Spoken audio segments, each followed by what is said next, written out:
specifically with the upward pressure of inflation, I am committed to protecting the taxpayer through these financially uncertain times. While residents tighten their belts, so must their government. My commitment to reduce the tax burden on property tax owners remains resolute. We will continue pursuing avenues to make government more leaner, more efficient, and accountable to the people while we keep our city safe. We are coming in under the tax cap and living within our means. We are paying off more debt than we are proposing to take on. With incredible inflationary pressures affecting every citizen, we will hold the line on government growth. My priority is not to put additional financial burdens on homeowners during these uncertain times. We look forward to the community's feedback on the proposed budget and welcome suggestions for how we can improve the delivery of services we all rely on. Thank you to the Office of Management and Budget and to the Anchorage Assembly and the public as we begin this process to approve the 2023 budget. Thank you very much. Corey?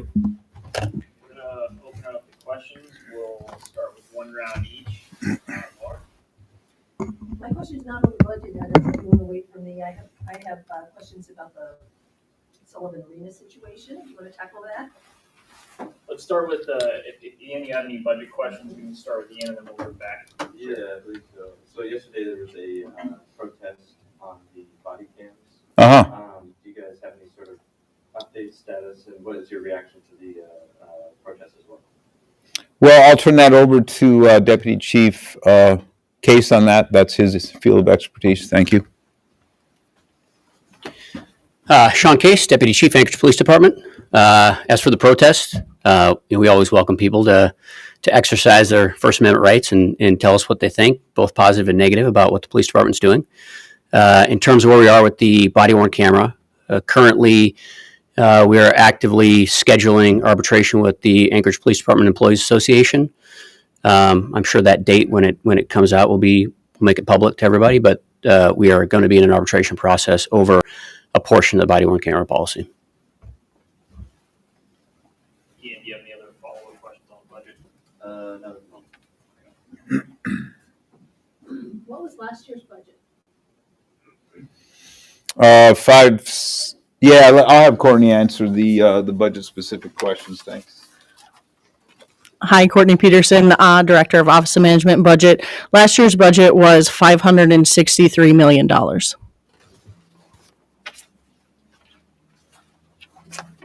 Lauren, do you know?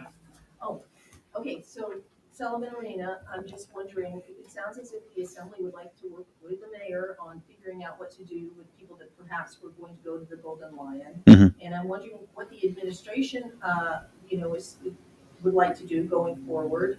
And also, I've heard of two sort of alternatives that have been recently presented by the Assembly. One is to increase capacity by only 50 people. They're a little concerned about 300. And the other is to lease, I believe, 50 rooms at the Alexis Hotel, the Alex Hotel. Just trying to get your response on what would you support either of those? What do you feel going forward we need to do with this glitch? Well, overall, I look forward to working with the Assembly on homelessness in the city. But to the specifics, I think I'll turn it over to Municipal Manager Amy Dembowski. Thanks. Good morning, Amy Dembowski, Municipal Manager. We're currently in the process of, implementing the best we can the Assembly's plan. The first step in that is the Sullivan Arena.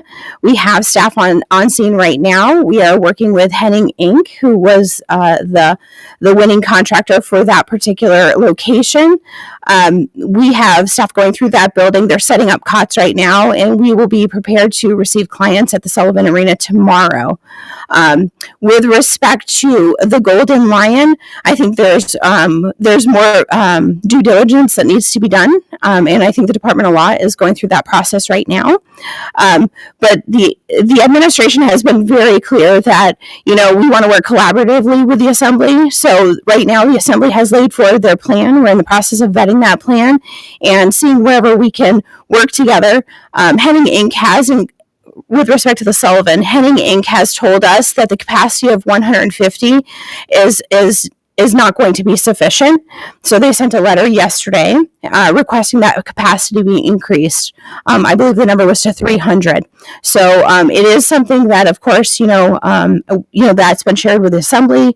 So and I think it was in the public this morning in the paper.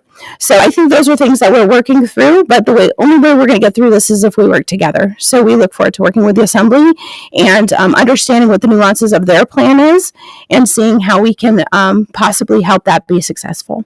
So no stance particularly on whether to increase capacity up to 300? Again, our contractor has indicated that the number of 150 they do not believe is sufficient. Right, but does the administration have a stance on whether or not it's appropriate to increase it up to 300? I don't know that stance has been communicated to me. Do you have anything, Blair? Come on up. Blair Christensen, acting municipal attorney. The legal department's currently looking at the requirements for increasing capacity. And so as soon as we get that analysis done, then we'll start to have those conversations with the assembly. Just wanted to follow up, the Golden Lion, when you said that that's still illegal, is it inaccurate to say that the administration was supporting that, or was that still sort of in limbo about whether or not that component of the plan would be acceptable? The legal department's still looking at whether it can legally be used for that purpose. And as soon as we have that analysis, I believe the administration will come to a policy decision. We'll go back to Ian. Any other follow-up budget questions? I have a follow-up question, if it's okay, about the body cam issue. Sure. So this is for Sean Case. This is Sarah with ABC Fox, and I had a question. I understand that the holdup is working with the union, and so I was hoping you could clarify some of the process in the hopes of helping our viewers understand what the hurdle is and what your hope is for getting over that hurdle. The process we're going into is an arbitration process, which is a contractual obligation that we have to fulfill. And there's a timeline that's associated with that. One of the big holdups on the timeline is the availability of an arbitrator. They're not real easy to schedule out. We don't have a date yet. Depends on how many days we're going to be in arbitration, how easy it's going to be to actually schedule that. So once a date is scheduled, then it's generally a couple of months following that arbitration date where we'll get a decision, and then we'll be able to move forward. Okay, thank you. Mm-hmm. Amy Dembowski, municipal manager again.